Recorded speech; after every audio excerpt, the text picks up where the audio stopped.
You're listening to an Airwave Media Podcast.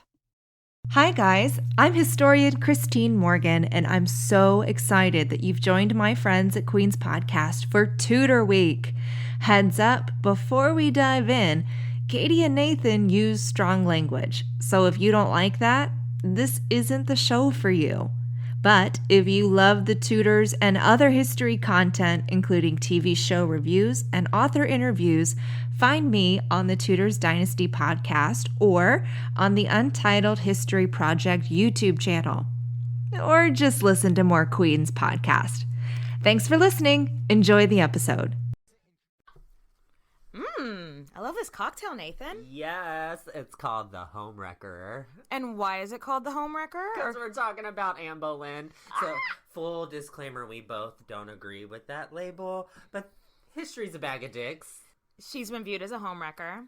So, homewrecker cocktail, here we are. So what it is strawberry vodka, rum, peach schnapps, and then orange juice until your taste buds delight. I can, the peach schnapps just kind of hit me. I felt like it was undertones until I was, on my third sip, and then it was like, hey, schnapps! What up? That's my nickname on the weekends. Hey, schnapps! I don't know. Anne was probably born in about 1501. Probably at Hever Castle, which is in South England, and probably the middle of 3 surviving children. There's also a theory out there saying that she was born in 1507, and those people kind of believe that she was the oldest child, and some believe that she was born at Bleeding Hall. We're gonna go with the assumption that she was born in 1501, and the second of 3 children. That's our story, and we're sticking to it. And we talked about this before in previous podcasts. They really didn't record when the women were born at that time. And the census was a bag of dicks, and they only recorded the birth of men. So I really want us to make, if we ever make swag, I want to make some tote bags that say bag of dicks on it. Oh my God, yes. Yeah. I want some. So anyway, her parents were Elizabeth Howard and Thomas Boleyn.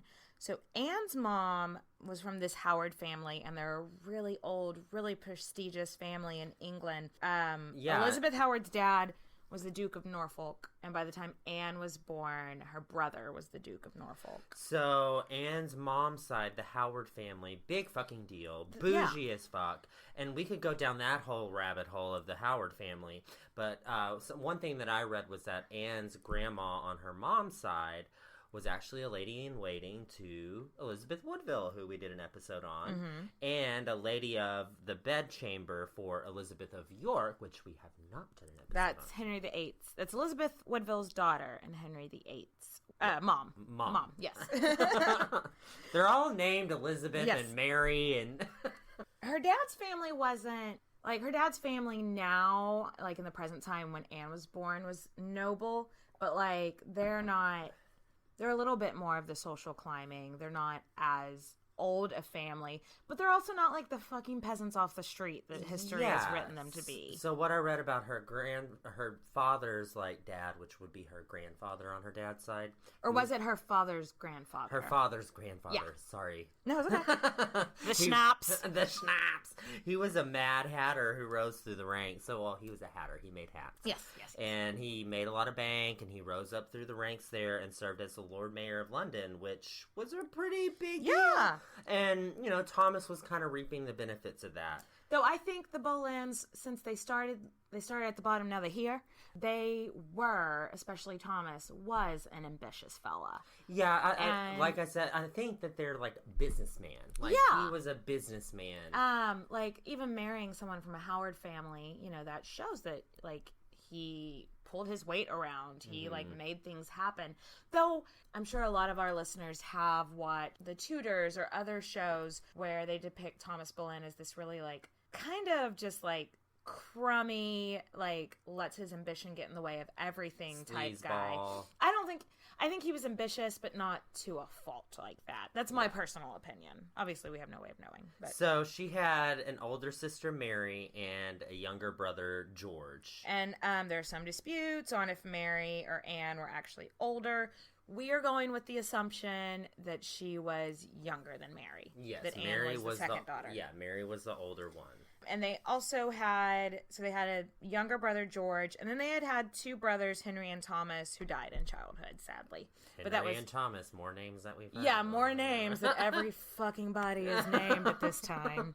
So the stories of Anne being from like this family of peasants and nobodies is just it's just not true. No. I mean, her parents weren't Ferdinand and Isabella, but like who's fucking are besides Catherine of Aragon? And by the way, if you haven't listened to Catherine of Aragon episode, it would be a good idea to like backtrack and go listen to that one because it kind of sets the stage. I mean, probably not completely necessary, but it does dive into some political things of the time that we won't have time to touch here. So Anne's early education was a time in history where girls actually got a fairly good education. Mm-hmm. It was just fashionable at this time to educate your daughters well. Fashion.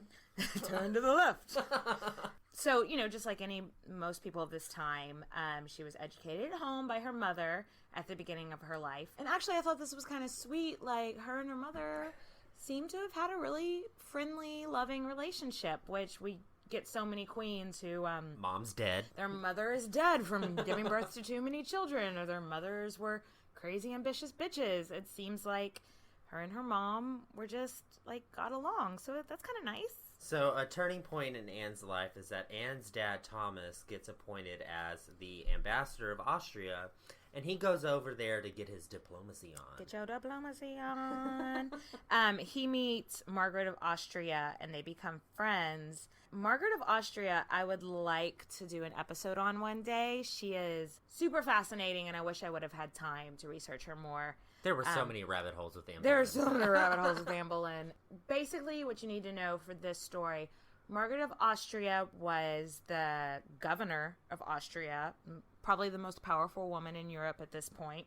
And she was in charge of the education of all the Habsburg children, which was like the biggest royal family in Europe. They were like...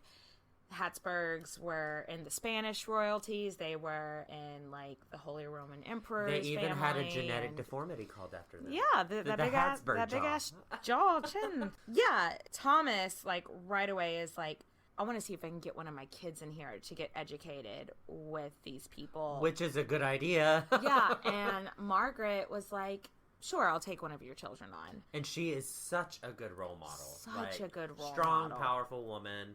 I think this is where Anne really started to understand. Yeah. Oh, so spoiler alert, he chose to send Anne over there. I think Anne was his favorite child. Like, yeah, agreed. She was the smart one. She was the witty one.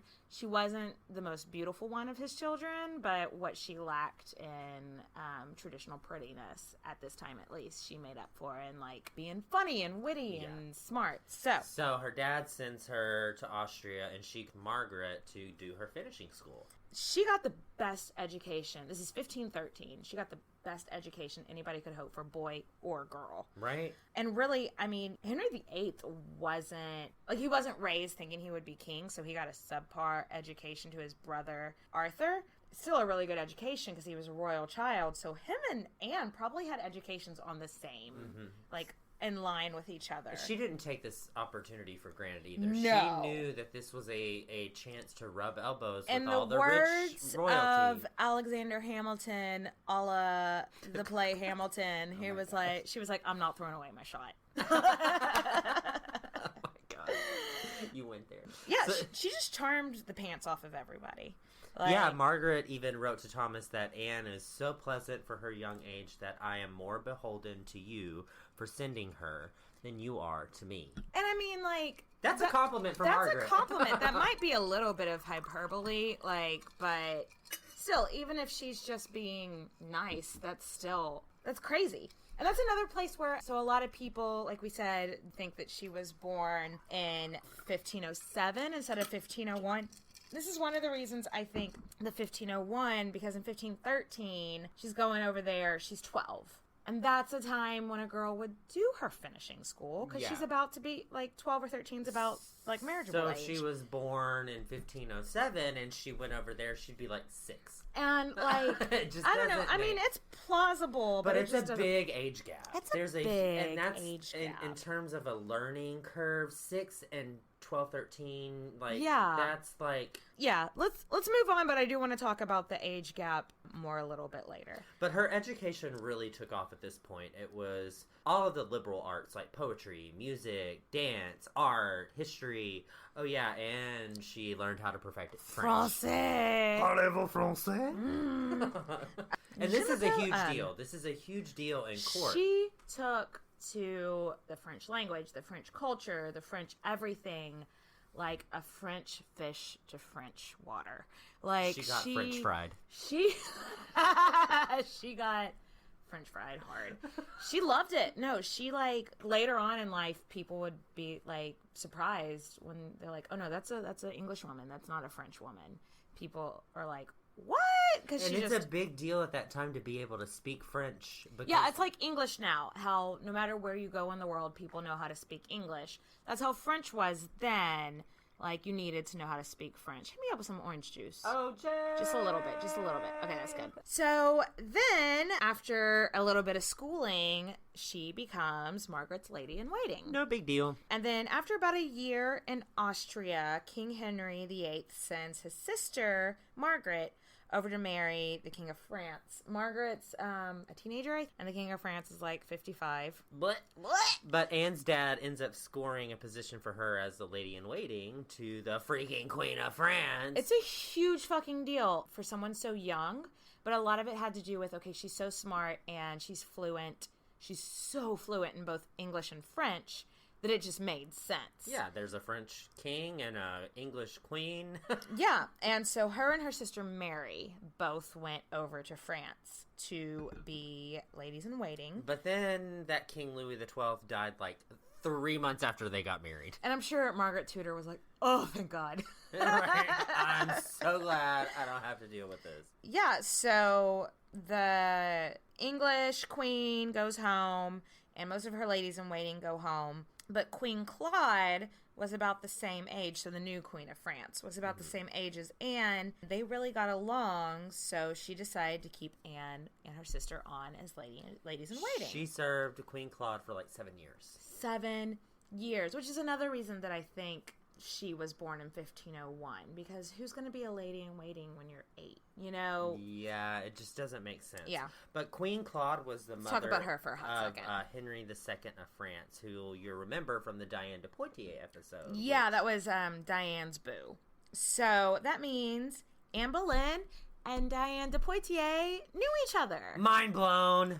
Like, I did go down a rabbit hole and really tried to find places where I could definitely place them at the same place and time. There's no record of them like being at the same place, except for that we know Diane de Poitiers was present at the birth of Henry II.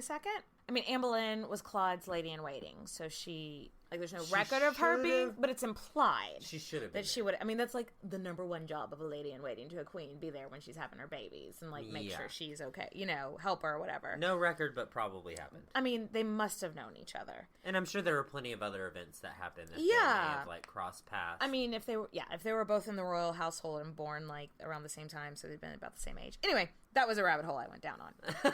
Sounds like it.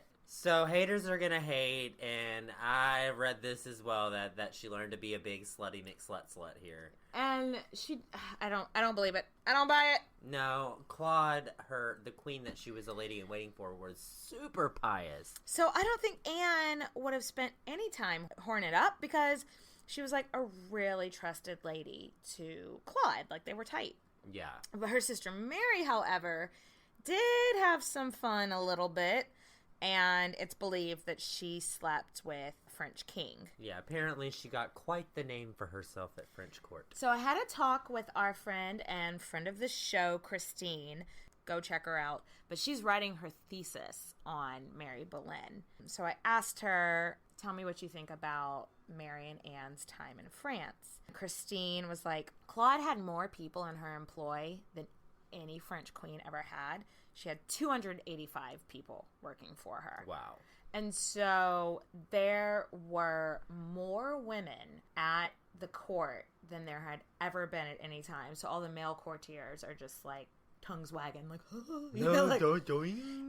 Christine explained to me, it was like, yeah, you were pious when you were out and about. You were like saint in the street, whore in the sheets type thing. Christine, who's writing her fucking thesis on Mary, believes that, yeah, Mary probably slept with the king, but probably wasn't like a regular mistress. It was probably like a 1 or 2 time thing, or whatever. Of course, the word got spread around that once it happens once, it's happened 20 times. And so Daddy Boleyn, who, you know, is still an ambassador to mainland Europe at this point, hears this, and he's just like, "You coming home," and brings Mary home, but leaves Anne there, which, again, like, if she was whoring it up, and he brought Slutty McSlutface Mary back home, he would have brought her back home. So but she was the daughter that he trusted, that had so the I knowledge. think that's evidence that she was holding up a good reputation and not, you know, doing anything that her dad wouldn't be proud of. Do you agree? Yeah, I completely agree. Yeah.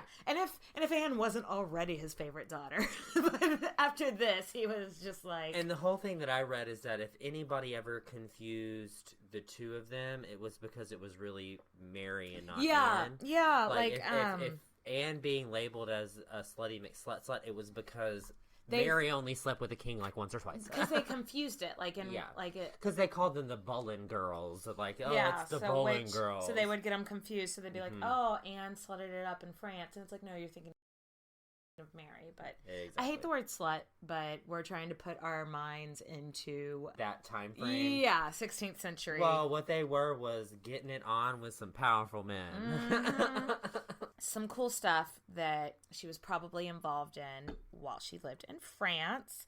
So she probably would have met Leonardo da Vinci. Yeah, I read this, and it was like around the same area where Queen Claude was like loved to go whenever she was pregnant, and she was barefoot and pregnant at that time. Yeah. So we talked about we talked about in the Diane de Poitiers episode how King Francis, Claude's husband, was like obsessed with Italian art, Italian architecture, and everything. Francis had invited this guy, Da Vinci, this guy.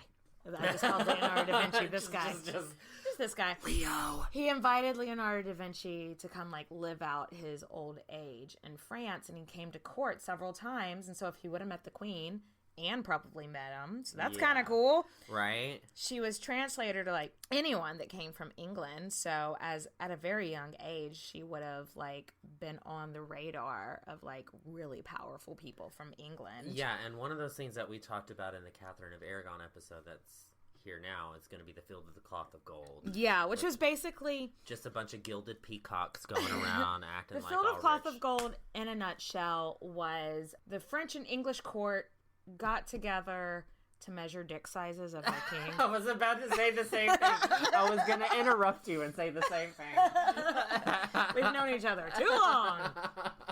But Anne would have been there serving Claude and also serving as a translator. And her dad was also there since he was an ambassador. So, family reunion. Yay!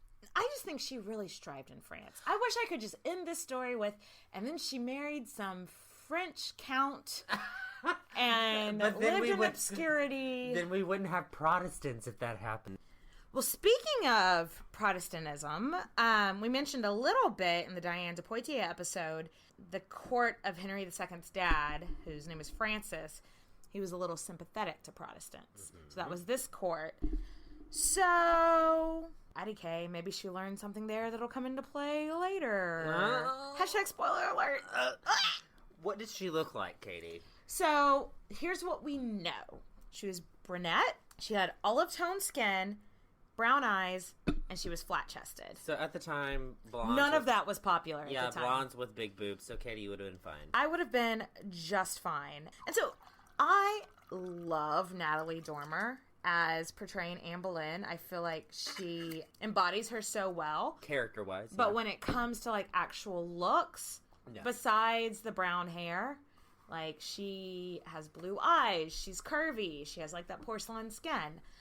Of all the people that play her, I think, on paper, Natalie Portman probably looks the most like her, because she's slight and skinny and flat-chested and brown hair, brown eyes, even though she probably was nowhere near as pretty as Natalie Portman, because Jesus Christ, Natalie Portman's beautiful. Right. You know? Right.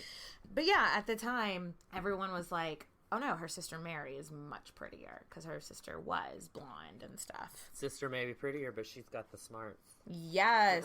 So There were rumors that she had a sixth finger.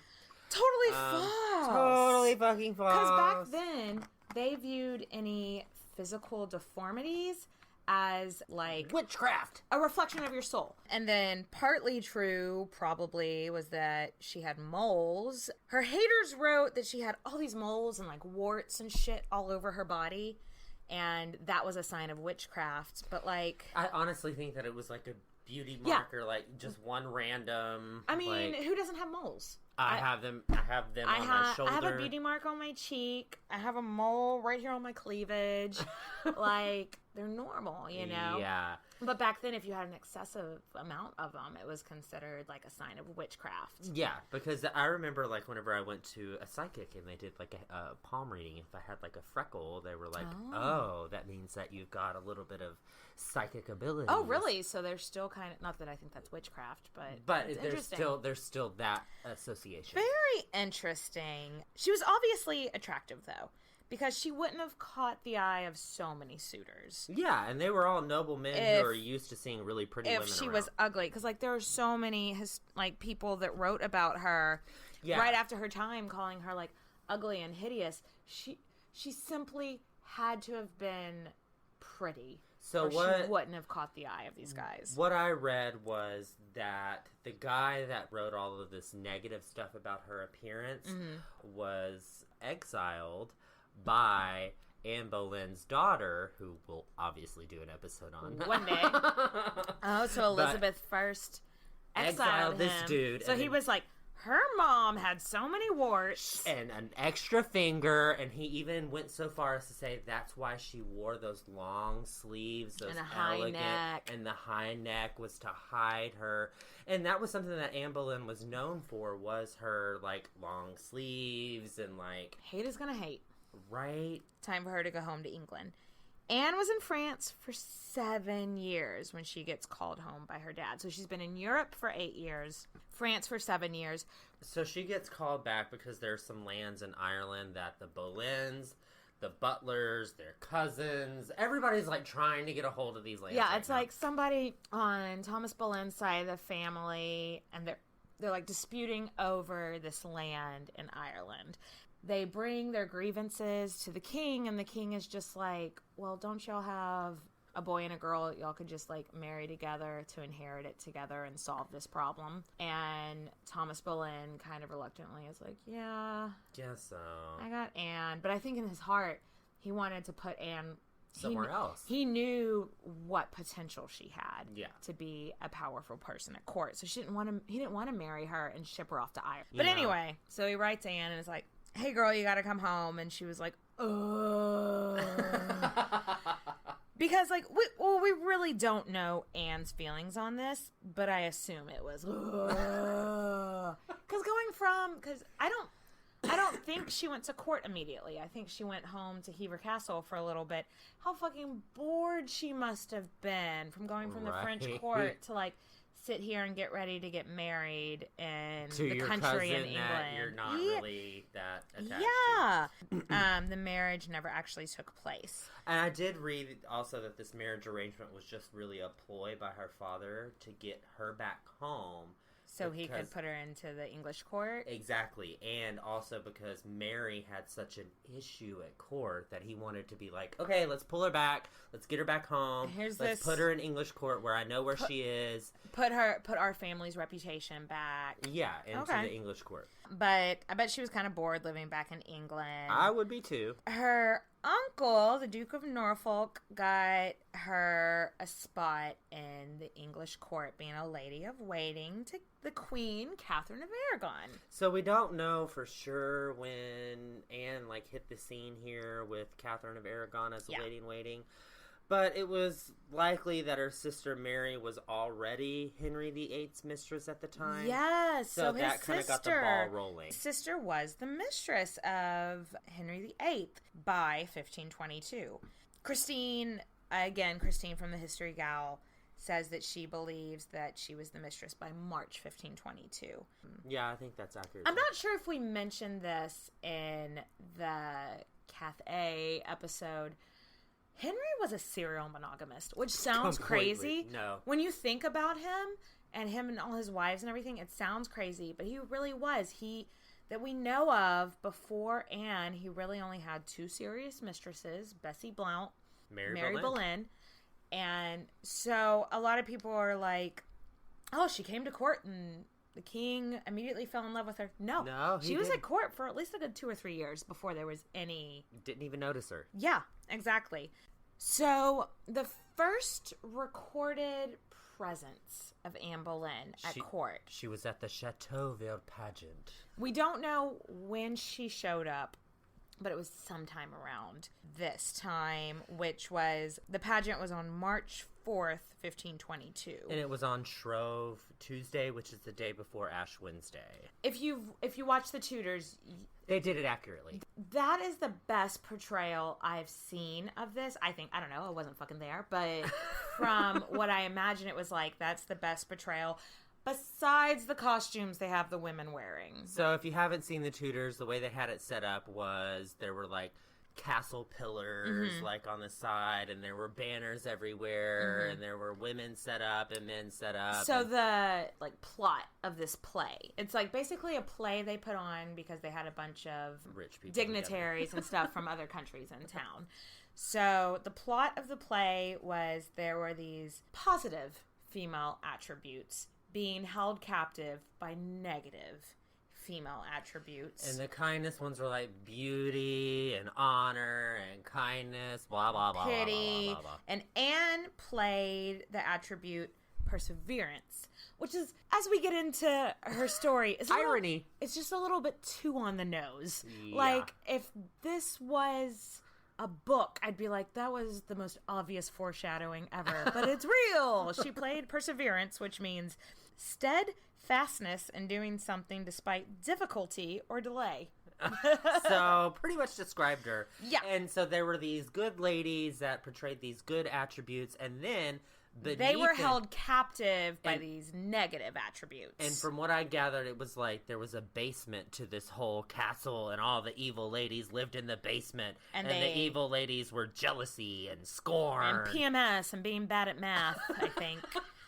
Then the knights come in, like, to save the ladies that are being held captive. And the knights are named loyalty, gentleness, extravaganza. Blah, blah, paying for your meal, blah, blah, I don't know. And so what I read is that they just basically had a big fucking food fight. Yeah, they, like, threw fruits at the bad ladies. It was dates and oranges, and then the women threw, like, rose water. And so the ladies that were, like, the positive attributes were dressed in these white gowns with sashes with their name on it, like, which their boobs are showing in the Tudors. And then the ladies who were the bad ladies were dressed in black, and then the men came in dressed as knights or whatever. Yeah, and so my only issue that I take with the way this pageant is portrayed in the Tudors is, like, what the women are wearing would be considered underwear at the time. Yeah. You can, like, pretty much see their boobs through their white gowns. I can see their outlineage. Yeah. Like, I can outline the boob and, like,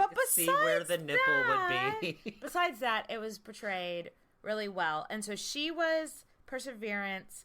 The former queen of France, Henry's sister, Margaret, was Beauty. I believe Mary Tudor was in it. I don't know what she played. And her future sister-in-law, Jane, was in it as well. Jane Parker. Yeah, so then afterwards, they just had this big fucking ball, big fucking feast. It was just an adorable little thing, and that is the first time Anne Boleyn is shown to definitely be at the Tudor court. Yeah, and so shortly after she, like, arrives in England, she's in the court with Catherine of Aragon and Henry VIII. Things just start to fall apart for her marriage proposal with dear old... It just doesn't happen. Sonny boy. It just doesn't happen. We don't really know why. But she's free again! But she has other suitors, and she becomes really popular. Like, you hear the phrase courtly love, and she was so good at playing the game of courtly love. So it's basically like there's a rich nobleman, and you just... He pursues the woman, and she says, no, no, no. And he writes her poetry, and she says, no, no, no.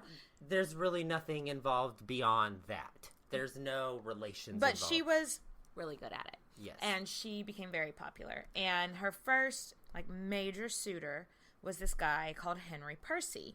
And she starts a relationship with him, and he's the heir to the Earl of Northumberland. So he's super powerful, and he's quite the catch for her. I went down a little bit of a rabbit hole about did. the Percy family. They're still the Earls and Dukes of Northumberland. And before this, they had been the Earls and Dukes of Northumberland a couple hundred years. So they're like a super old family. Side note, you know how the soccer team that my husband supports is Tottenham Hotspur? So Hotspur, it comes from a nickname of a guy from the Percy family. Katie, you just like sports now. I like sports now, it turns out. Oh, fun. I told Steve that. I was like, hey, I just ran into your soccer team in my research for Anne Boleyn. Sports. Anyway. Percy and Anne really seem to be in love with each other. So, they promise each other they're going to get married. And that's something that if you did in court... In the 1600s, not even just in court, it didn't matter if you were a duke or if you were a peasant. If you say, at this time in history, if you say in front of witnesses, I intend to marry this woman, and she says, I intend to marry this man, it's legally binding. And so they've done that. And wish that we could say that was all. And then they got married and they lived happily ever after. Nope. That did not happen. Henry Percy is at this time in the household of this guy named Cardinal Wolsey, who is important. We'll talk more about him in the next episode. But he's a little bit more in this one. Super powerful. No, Mr. Percy. We have a much more prestigious match in line for you than the daughter of a knight, quote unquote. Is and how they viewed her. Percy was serving as a page boy in Wolsey's little. Yeah, that's realm. where he was getting his education, his finishing school or whatever. So he was connected to Wolsey, so Wolsey obviously had power over Henry Percy. And Anne didn't have titles. She didn't have a big dowry. It turns out that all along, Henry Percy's family, had already promised him to this other family without, him knowing. So Wolsey, when he finds out that Percy has promised to marry this knight's daughter, tears him a new one, for real, in front of the whole household. Got a new butthole. Oh my God. Basically, I won't read the quotes because they're all in ye old English. But in modern day, what it means is, you're stupid, you're a fucking idiot, I'm telling your dad. And then his dad comes in and is like, you're being stupid and you're not marrying that nobody. No way, Jose. Percy's pop, threatened his entire inheritance. He's like, yeah, you can marry her. You're never getting a dime from this family, and the earldom's going to your brother. And Henry Percy's not putting up any sort of a fight on that, Avi. I mean, I just don't get the feel that he was a very intimidating figure. You know what I mean? No. I feel like he was kind of a chill. I feel like he was kind of a hippie at this point in his life. He was kind of chill, you know. For 1500s, he was a hippie. Mm-hmm. Okay, so back it up. Who is this Wolsey guy? Let's talk about him for a second and why he was important. So he was on Henry's Privy Council, which just means he was Henry's Privy Council. Yeah. Just to sum it up, he is super fucking powerful. I was talking to Emily from Tudor, I Hardly Know Her, a good friend of us, a good friend of our show, and she summed it up like this. He shaped a lot of Henry's policy. He was his chief advisor. He wielded an insane amount of power while Henry was enjoying the rewards of being king. So basically, Wolsey was the puppet master, for a lack of a better term. And the king got to go hunt women and animals. And Wolsey did all the work. Yep. Foreshadowing. Good description there. Foreshadowing a little bit later, a lot of people think Anne may have been like, he talked about me like I was a piece of gutter trash or whatever, and like got her revenge Could later. you blame her though? I mean, would you mean, really blame her? Because he kind of He didn't say a lot of nice things about her. Yeah, and not about the guy that she loved either. Yeah. So maybe she didn't have the best taste in her mouth. Yeah. I mean, this homewrecker drink is a lot more tasty than that bitter shit that they were drinking. Oh, this is Burn. really good. This You is burnt. really good.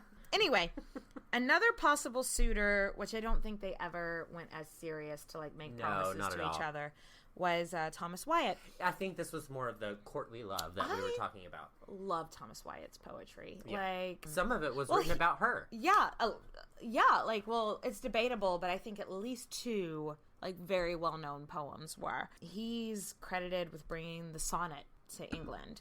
He was very unhappily married by the time he came to court.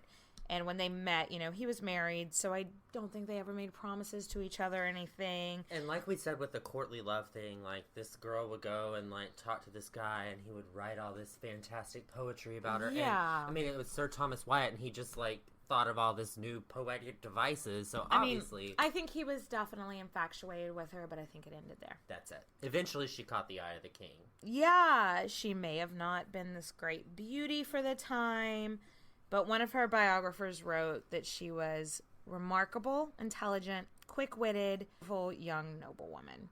So she first drew people into conversation with her and then amused and entertained them. In short, her energy and vitality made her the center of attention in any social gathering. And Henry loved a good, smart, intelligent woman. Yeah, he loved to debate. He loved to, like, have political conversations. He liked a witty gal, and that this is no surprise that she caught his eye. So let's talk Henry in 1520. He is not like the big, fat, bloated tyrant that you think of. That's now. much later on. He's handsome.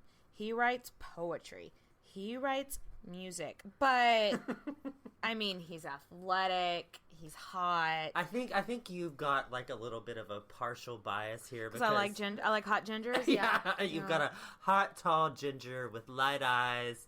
That sounds like your husband. It does sound like my husband. Yeah. I'm not gonna lie. Hopefully, my husband doesn't go the way of Henry VIII.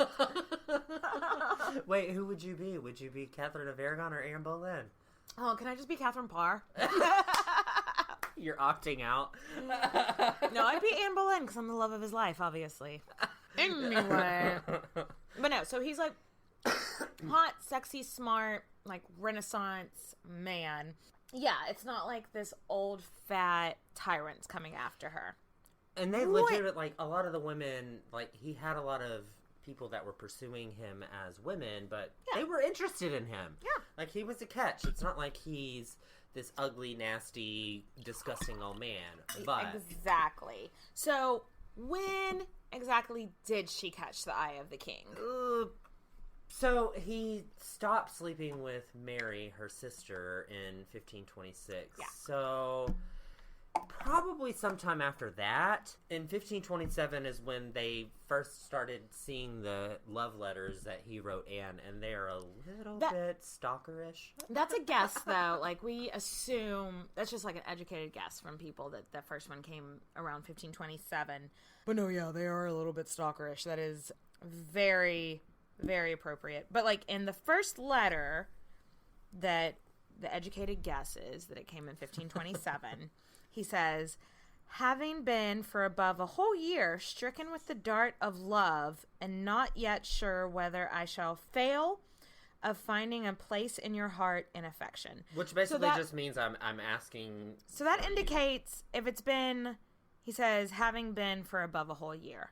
And if she got that letter in 1527, he probably first started trying to court her In 1526. pretty much as soon as he was done with her sister. Yep. Which, I don't know about you, but That's nasty. I'd give some resistance too, like, because it's also very much thought that, so her sister Mary had 2 kids while she was mistress to Henry. Yeah.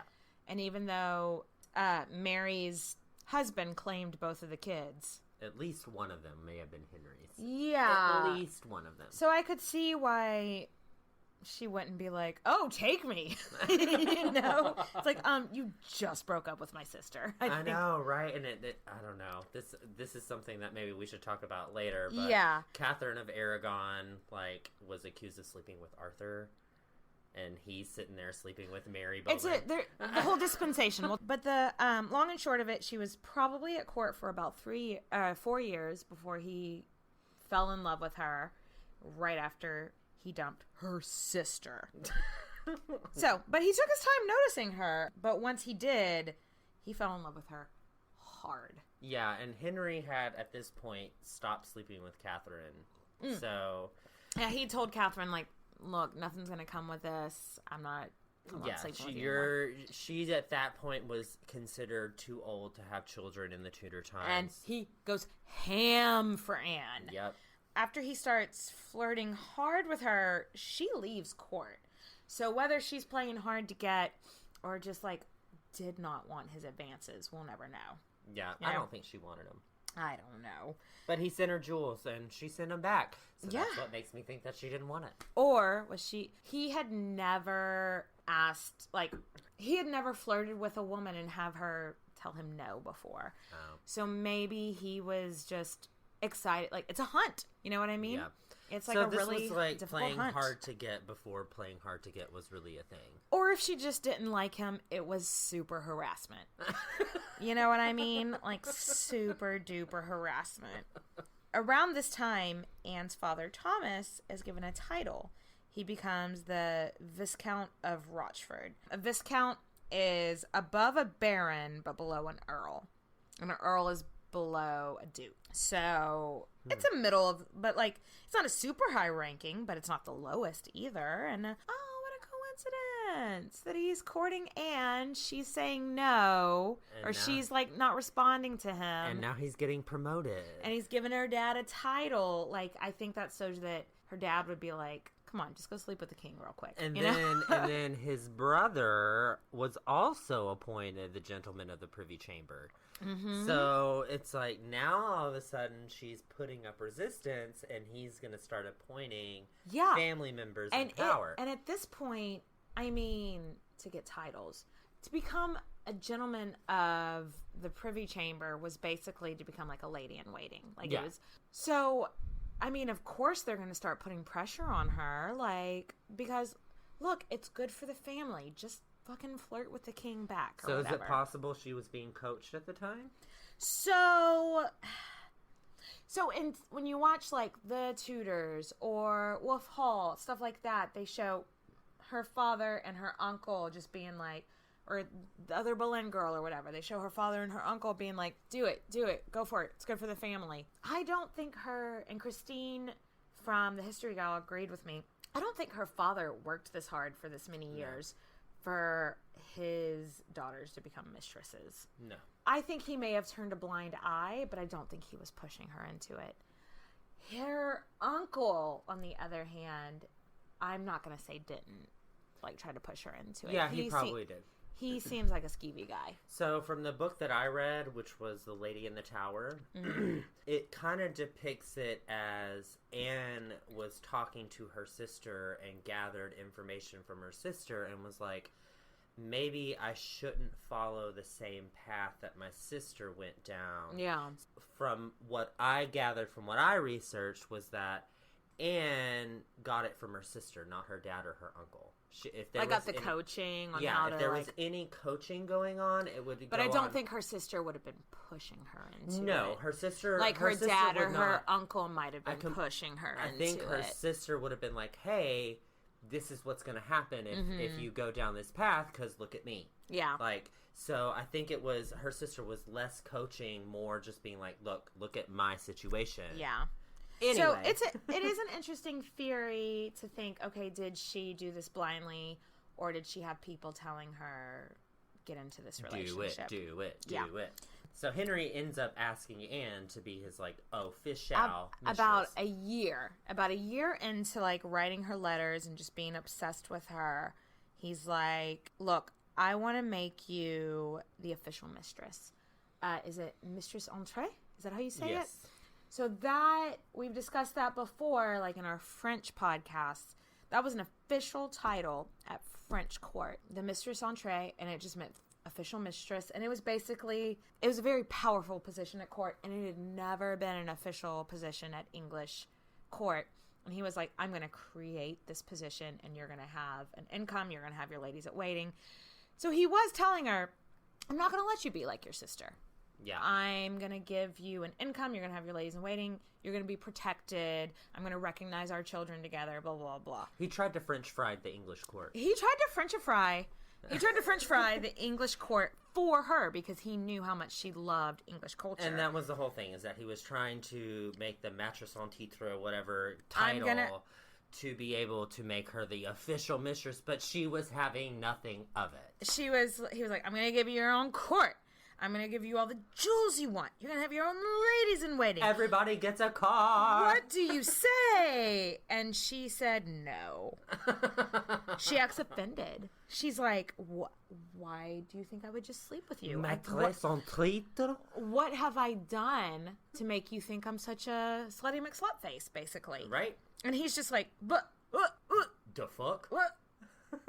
Because, one, not only has no woman really ever turned him down before. Because he's the king of England. He's never made such a grand gesture to any woman before, besides his wife. And then to be turned down on top of that, he is just like, what the fuck just happened? But that's exactly what happened. And Anne, she just kind of like disappears she lays low. She's like, I can't. Yeah, she went back to Hever Castle and just kind of laid low while Henry just continued to write her stalkery fucking letters. Do we think she's playing hard to get, playing smart, or just not that into him at this point? I don't know. I think she definitely saw what happened with her sister and was like, well, I don't want to be the king's mistress for 4 years and then just be completely disregarded like that. Mm-hmm. So there's that, but then part of me thinks that like at first she just like was not that into him, but you can't tell the king, I just don't like you. Because we've seen what happens. And then her family gets stripped of like all their land. Like him just decides some reason to be like, well then I'm going to imprison your father. Yep. You know, like. See, for me, I guess I saw the original question that you said was, is she playing hard to get or is she playing smart? Mm-hmm. And I thought that was very clever the way that you worded it. Because to me, for her, playing hard to get is playing smart. Well, yeah. So for her, because no one's ever played hard to get with the king before. So for her, it was, she was playing hard to get, but she was also playing smart at the same time because that's how she was going to get. So she knew the only way, I need to play this smart, and by playing smart, I need to play hard to get. Exactly. No, I agree with that. It's just such a complicated, and we'll never know. We don't know her feelings because of their letters that were written back and forth to them. All the ones that Henry wrote her were preserved, and all the ones she wrote him have been destroyed. Why? Because... Well, he destroyed everything. Because stalker. Yeah. Yeah. Of course, it's like everything ends badly, and he's like, I have to burn the letters and get rid of everything. He was dramatic. That is an understatement. He was such an emo kid. Extra. So around this time, Henry tells Cardinal Wolsey, look, I want to get out of my marriage to Catherine. You need to investigate it. And this has been in, Henry's mind for a while. And that's another thing that, people are like, oh, Anne wanted to hold out so she would be made queen. No, at the beginning of this, she didn't have it in her mind at all that she would be made queen. She didn't want any of it. Well, let's say even if she did. Let's say she did want it. I still don't think that she ever had it in her mind that she would be made queen because kings married for alliances. Yeah. You know? The last time a king had married one of his subjects was Elizabeth Woodville. And look what that caused, you know? Touché. And that was, so there was Elizabeth Woodville, and before her, the last time the king had married one of his subjects was in the 1060s or something, before the conquest. So it just didn't happen. So I don't think she was thinking, oh, I'm going to play hard to get so I can become queen. So while Anne is gone, Henry's investigating how to become a single man. He thinks he's just going to send Wolsey off to Rome and be like, hey, look at this passage in the Bible. Don't marry your brother's wife. Bada bing, bada boom, single. In the early summer of 1527, Henry writes to her, has officially worn her down, whether that's from his love or his harassment. Worn her down is an understatement. Yeah. And he, officially proposes marriage to her. I mean, what is she going to say? And I'm not really sure that she's in love with him. At this point. At this point, I don't think that she's in love with him. She's more scared to fucking I die. mean, you don't say no to the king. Also, oh my fucking God. Kings don't propose to their subjects, and this is happening. You're going to say yes. Even if he's an 80-year-old ogre, you're going to say yes. But no, he's a young, hot king. I mean, we were just talking about this, even noble men who were in the court would say, if he was like, hey, mow my grass, they'd be like, sure. Yes, sir. Yes, absolutely. Yes, I don't want to die. Yeah. So she accepts his proposal, and she sends him this ornament. It's a ship. And the bow of the ship is a woman standing alone. And then there's a diamond hanging off the front of the ship, this little trinket. To this day, historians still debate, what does that mean? But Henry took it to mean that it's a woman on a ship by herself, just trusting that the ship will get her where she needs to go.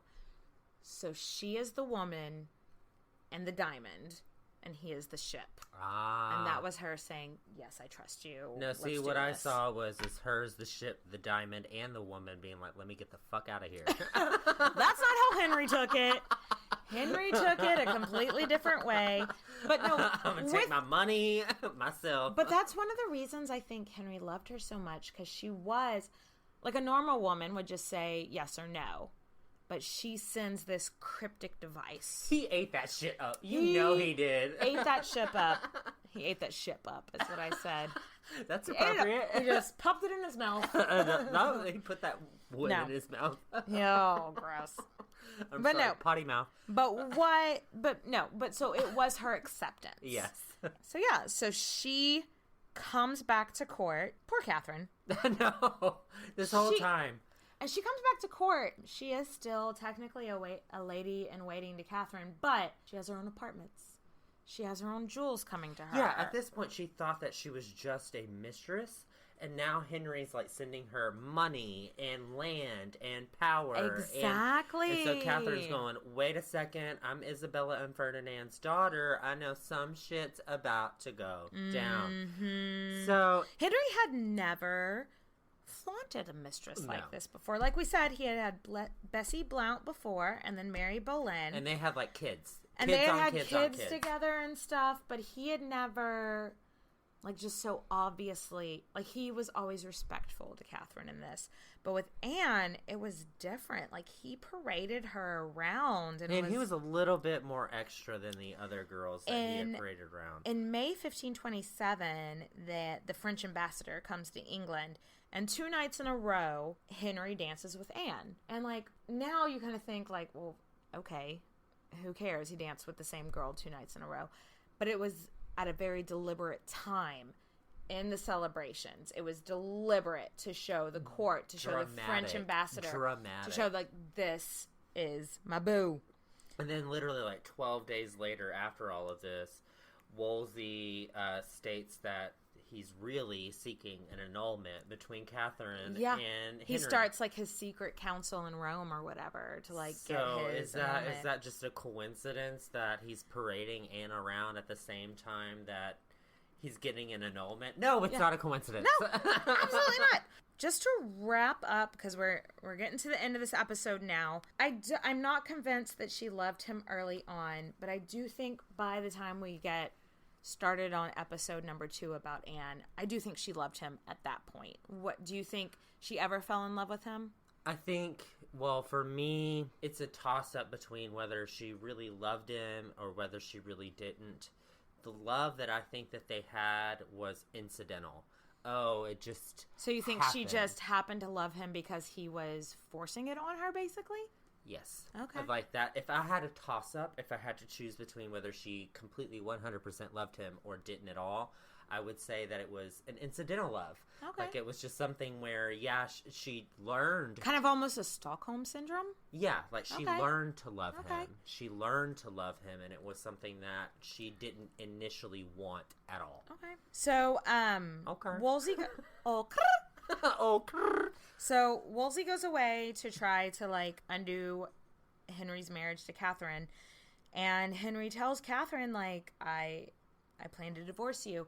But again, he never brings up Anne. He just is like, this is God's will. You were my brother's wife. So we're going to be getting a divorce he brought now. up, like we covered in the Catherine of Aragon episode, he brought up scriptures in Leviticus that were, if you lay with your brother's husband, And it doesn't go well. You wouldn't have babies. Yeah. And he's completely ignoring what Catherine of Aragon was saying in chapters of Deuteronomy, blah, blah, blah, blah, blah. Yeah. But it's bullshit. In the end, it doesn't go well. He's expecting Catherine to just be like, whatever you say, sir. But she throws a fight, like, puts up a fight. And then he's expecting Wolsey to come back and be like, the Pope agrees with us. Thumbs up. But he comes back and he's like, bad news. The Pope has been taken hostage by Catherine's fucking nephew. Yeah. And that's what we'll leave you. So to recap, Henry and Anne think they're going to be married within the year. And Catherine and Aragon is like, I don't think so. I've got a nephew who's going to take the Pope over. The Pope. Cliffhanger. So, thanks for listening, guys. This is our first 3-part episode we're going to do. So this is usually where we wrap up someone's life, but we got a few more parts to do before that. So cheers. Love you, Anne. Bye, bitches.